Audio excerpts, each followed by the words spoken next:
Hello, welcome along to our latest Tilehurst End Pubchat Extra. My name is Dan Wimbush, editor of thetilehurstend.com, and I'm delighted to be joined on my immediate right by Rob Langham from the Two Unfortunates. Rob, welcome along. Thanks very much for having me, Dan. One of the original members of this very show, so it's good to have you back. Thank you very much. And making, I think, what is your Pubchat Extra debut, Johnny?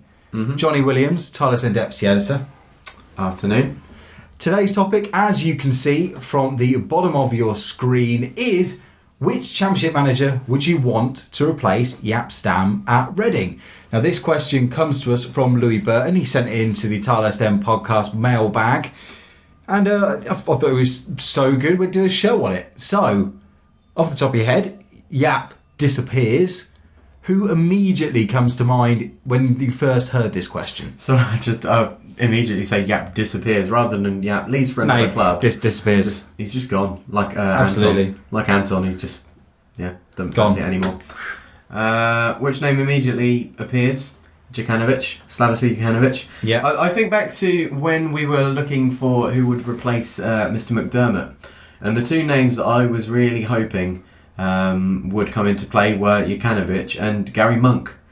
Jokanovic I still am a big fan of. I think I like what he's done at Fulham, not so much what he did to Reading with Fulham. And Gary Monk, I've soured a little bit on him after the incident again between Leeds and Reading this season, but I think those are two of the best managers in the Championship, not only in terms of getting results but also in terms of attacking football. If you look at those two teams, they've scored a lot of goals this season, and their mentality very much does seem to be, we'll score one more than you, or two or three more than you. Rob, what about you? Who immediately sprung to mind for you? Well, I've got two answers, really. I mean, the first one would be Chris Hughton. Obviously, he's not going to come, and this is very much a theoretical discussion, isn't it? But I think Chris Hughton reminds me a lot of Steve Coppell, actually, as a manager. Yeah, I think he's got that kind of quiet, undemonstrative style. And, I think his teams, he's a winner. He's got a really good track record now. But I think the key thing for me, if Stam were to leave, would be the style of play. I think we have to kind of keep working on this style of play, maybe giving it a bit more zip and a bit more pace. But in that case, I'd say someone like Gary Monk with his heritage at Swansea would probably be the ideal person, really. David Wagner, I really like as well, but I really like him as a personality. I just wonder whether his team's going to sort of run out of steam a bit towards the end of seasons. But I mean, certainly we'd be happy to have him if he left Huddersfield and Stam left us. I think everybody would be delighted. So yeah, I don't think Wagner's got enough of a track record for me to immediately say. I kind of, if I was going conservative, I'd probably say Steve Bruce. I think Steve Bruce has got a great track record of getting teams up and out of this division. He always seems to get teams organised. I don't think has he really had a failure anywhere yet? No, I don't think so. I think he had a very brief spell. Wasn't he manager of Wigan when we beat them in the playoffs, I think? He was, his first spell at Wigan. Yeah. No, I mean... Sunderland, didn't he? I think there was there was a Birmingham spell in there as well. He's generally kept people up most of the time out in the Premier League as well, hasn't he, I think? Yeah. So I think if you're going for proven track record, that would be my man. What about the most high-profile manager in this division? He's still technically a Championship manager for a couple of weeks left. Rafa Benitez. Any takers?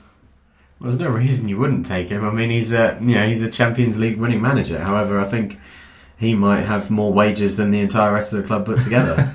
Yes, I mean, certainly as a manager, he knows how to set a team up, and particularly with our current travails away from home, shipping goals left, right and centre, I think that's something Benitez will be able to deal with pretty immediately. So, yeah. Yeah, you worry about the transfer budget and sort of the demands, like you say, Johnny, that it placed on the club. I also think he brings an almost unwanted level of attention. I think the media always wants to hear what Rafa Benitez has to say. Although I'd argue that we have a similar sort of situation with Jaap Stam. I mean, we all sort of speculated that the only reason Manchester United versus Reading was on TV in the FA Cup was because of Jaap Stam. And that's why there was such the fact United have been broadcast about 40 billion times in a row. That too, but you did sort of think that might break that streak until they realised that it was Jaap Stam versus Manchester United. And Jaap Stam is really one of the first high-profile managers we've had, so it does tend to be sort of the understated Reading way that we go for, sort of an understated manager or a rookie manager or someone who's just finding their way or someone who's not particularly heralded in the game. And this really broke the mould with Jaap Stam.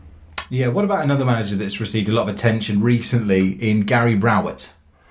Oh, I like him. Yeah, I mean, obviously, just absolutely incredible decision to get rid of him. And if you just look at Birmingham, it seemed bad at the time. It seems even worse now, looking where Birmingham have ended up. And I really like Zola as a personality, and I feel quite sorry for him. But what a wrong move that was. And Rowett, yeah, I mean, he's galvanised Derby to an extent.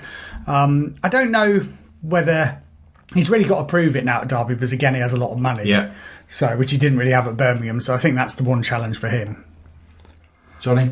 Yeah, I think Gary Rowett's one of these. It's almost his reputation has built exponentially without him doing anything, especially over the last 6 or 7 months when he's been out of work since he got sacked by Birmingham, and they've obviously gone in a downward spiral, and everyone sort of said, oh, well, this proves what a good manager Gary Rowett was. Well, like you said, he's now got to prove that. I think he's almost got to take that next step, whether it's with Derby or with someone else, and he's got to prove that he can hack it in up to the Premier League and in the Premier League as well. But I think he's certainly a manager who is still relatively earning his stripes, and he's still relatively young in the game as well. So he's certainly got the progress, and he's made impressive progress so far as well. Yeah. From young and hungry new managers to, I'm sure he will forgive me saying it, one of the oldest managers on the block, Harry Redknapp.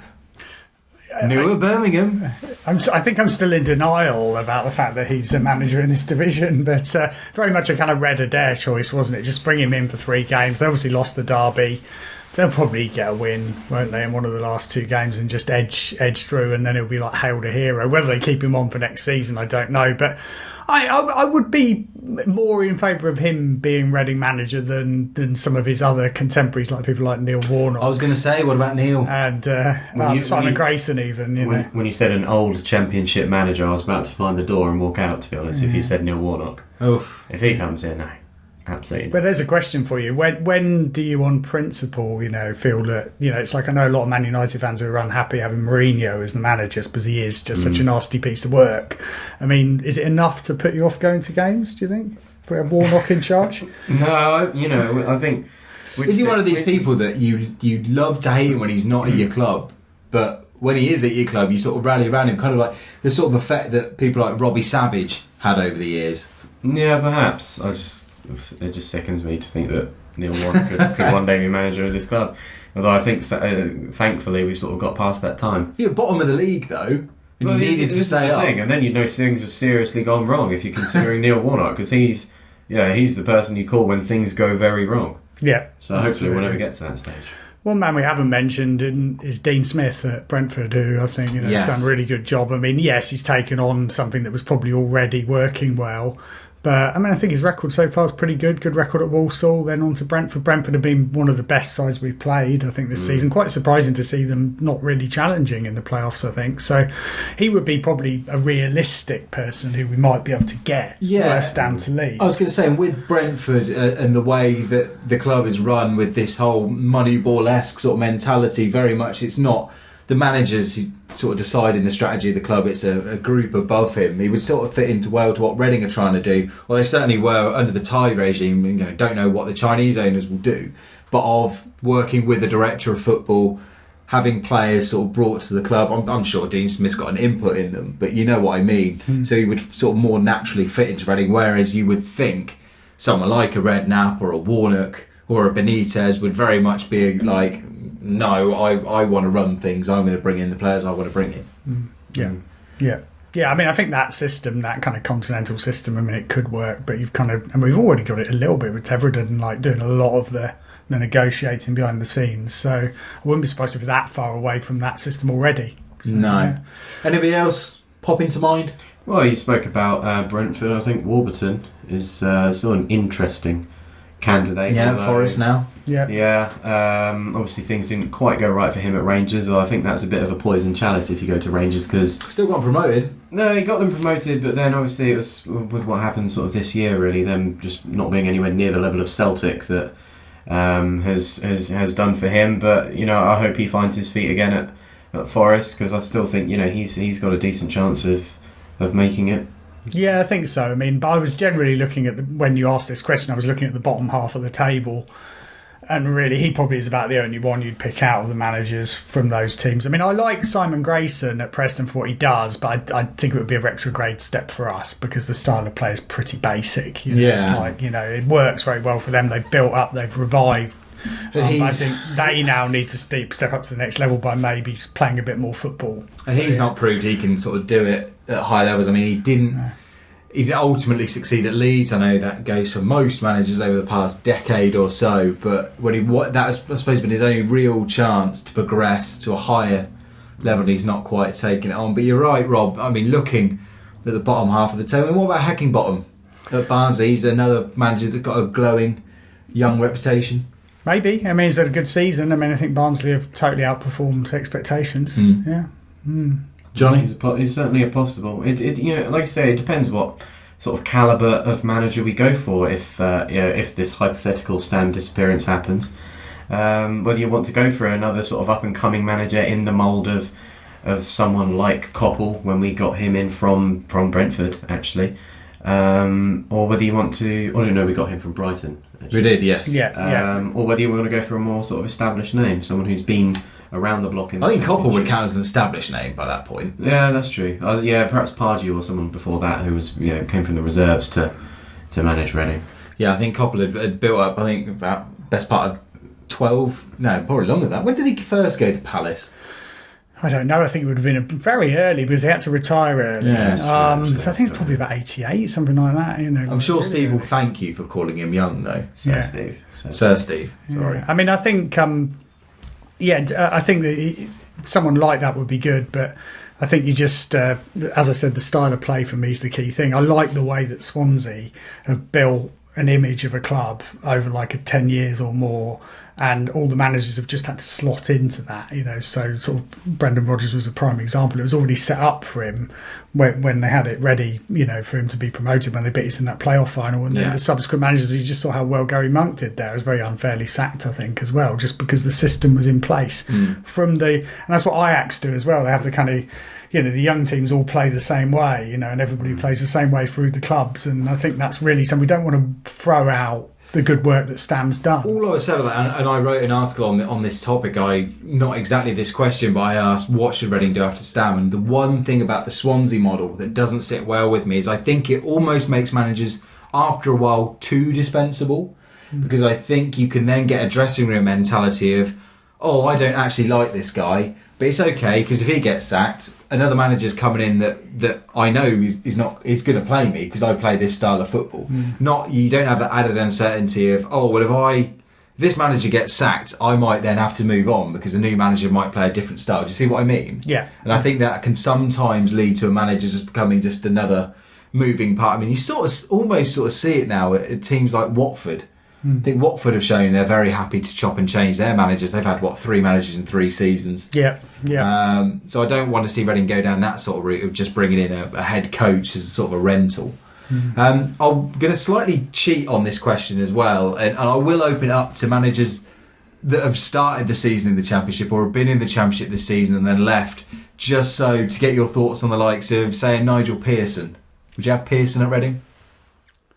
I think he's got an unfair reputation for being a bit of a nasty piece of work, and obviously he did build that Leicester side. He takes a lot of credit for that. But in a word, after what happened at Derby, no. Johnny, no. I think whilst you talk about his supposed nasty reputation, and we talked a little bit on the main show about whether we are too nice. I just don't think it's a match made in heaven quite. A pair of former Chelsea teammates, Gianfranco Zola or Roberto Di Matteo? No, I mean, I've got a blogging pal who's a Villa fan, and he just thinks Di Matteo was an absolute charlatan, to be in that job, which I think is a bit unfair. Because when he was Champions League winning manager. Well, when he was at West Brom, he did very well as well. There was a game we went up there once when they ripped us to shreds when he was Jerome Thomas, I think. That's right. And Zola, poor old Zola, I love him. I mean, he's just a wonderful player and man and everything, and he was a good manager at Watford and West Ham, I think, to an extent, but wrong place, wrong time with Birmingham. He just had the fans and everything against him from the off, and I think he's again, the too nice thing, which we've been talking about, I mean, he would fit into that category. Should take a gamble on Alex Neil? I think the club would if Stam left, because you have this merry-go-round of managers. By then he might. Do you see what I mean? Yeah. It would be the one who's next available or whatever. But no, I don't think it would be an exciting appointment. I think he kind of took over Norwich, a team that already had like a fair amount of money, and crept them up through the playoffs. And then, good fight last season against relegation that was ultimately unsuccessful. But Pair of Wolves managers, either Kenny Jackett, who had a very brief time in charge at Rotherham this season, or Paul Lambert. Paul Lambert possibly. Kenny Jackett, no. I think you want freshness. I mean, both of them, particularly Jackett, I think have been good managers in their day. But I think you just want freshness. That's what I've liked about the Stam appointment, really. New ideas. I think I'm going to have to agree. And I think that just about covers everyone. I'm sure there are... One more possible name. Okay. Not a championship manager. Oh, but okay. Possibly a championship manager next year. Mr. Parkinson. Philip Parkinson. This question always comes around now. Whenever Reading... I thought I'd put this one. I like the throwing it in there. For my 2 cents, I still think Phil hasn't proven himself at the higher level. Now, admittedly, he's not had a chance to do that since, Charlton?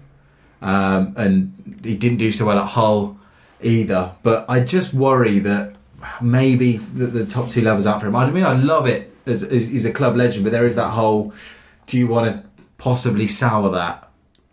No, I mean, match by match, in the early days of him taking over, it would probably be really exciting, a bit like it has been with McDermott. We have like a club legend doing stuff, but no, I mean, I think sort of tactically, I mean, I'd definitely put him in the old school camp. I think it's really disappointing that it looks like Bolton are coming up, I don't think they're going to add much to the division. And I just think you've got to look elsewhere. Johnny, you brought the question up. Yeah, I think the same. I think you wouldn't want to. I wouldn't want to take the risk of sullying that reputation. Even if Parky came in and was absolutely lights out and got us, where we want to be. I don't think you want to take the chance of sullying that reputation. I would almost say that I would be more tempted to bring in Parky if it was a mid-season change.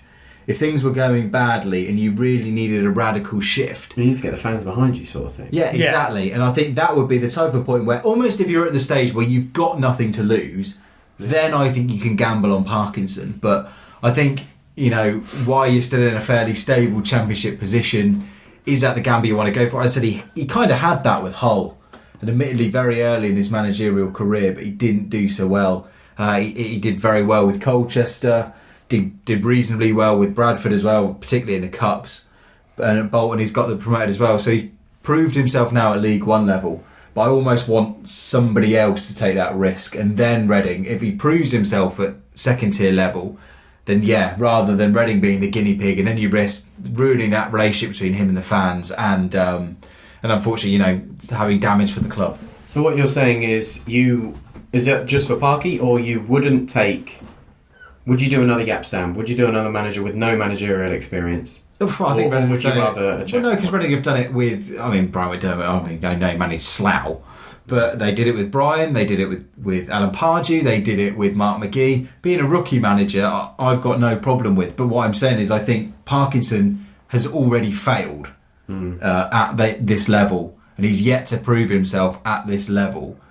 And you think of the amount of jobs that have come up and been available while he's been doing well at Bradford. And then, not so much at Bolton, because he's not going to leave them mid-season. But there's obviously been a reason why another club hasn't taken a punt on him.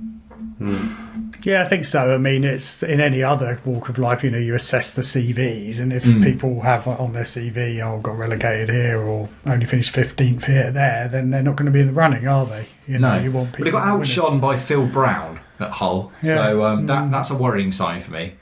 But like I said, I mean, that was we are talking about a decade ago now, so.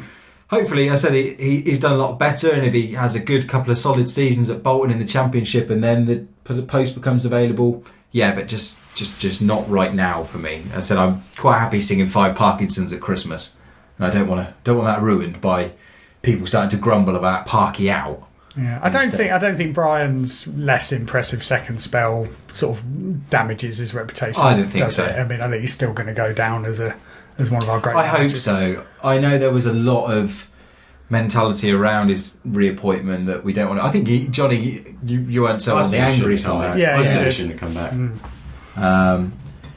From the off, you said that, didn't you? Definitely, Yeah. yeah. So I do like to think that with the distance behind that fans would welcome him back. But I do worry that unfortunately the club have ruined their relationship with the man. Yeah. I think that he would have been so deeply hurt by what happened last time that I don't think. I mean, what would you do if you gave up your cushy?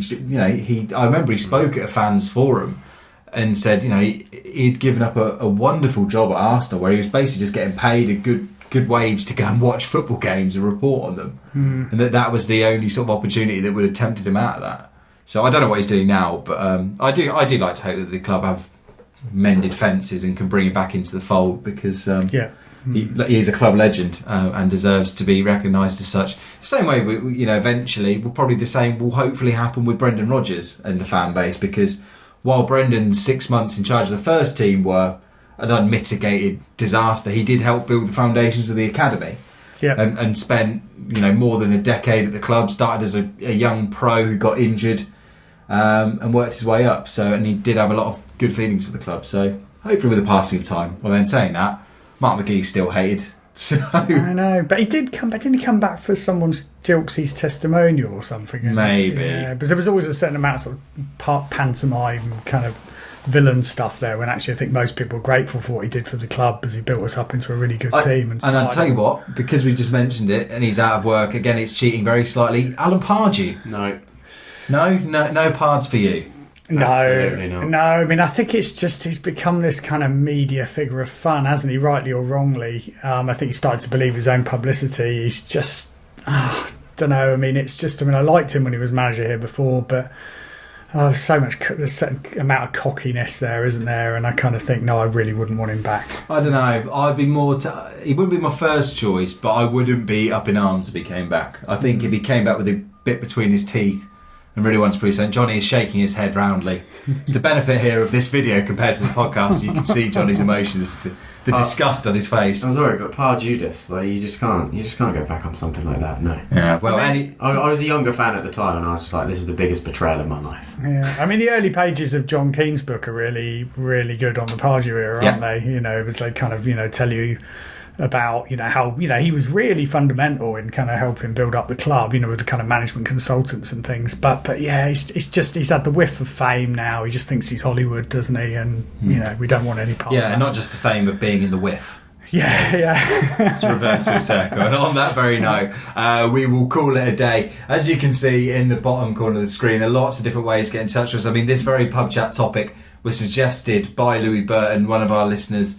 So if you've got something you want to talk about, and we tend to use these shows for something a little bit more away from current sort of team affairs. We like we talk about a lot of those issues in the main Tyler Stem podcast, which you can download. Just put it into Google and there's all the ways you can listen. But if you've got a slightly more abstract question or a long-term or a wider issue that you'd like us to discuss as a panel, please do get your thoughts in via all of those communication methods that you can see in the bottom of the screen. If you're listening to this via the podcast feed, at the Tyler West End on Twitter, the Tyler West End at gmail.com for your emails, and facebook.com/Tyler West End. But Rob, Johnny, thank you very much for taking the time to join us, and thank you very much for watching. We'll be back soon. Take care.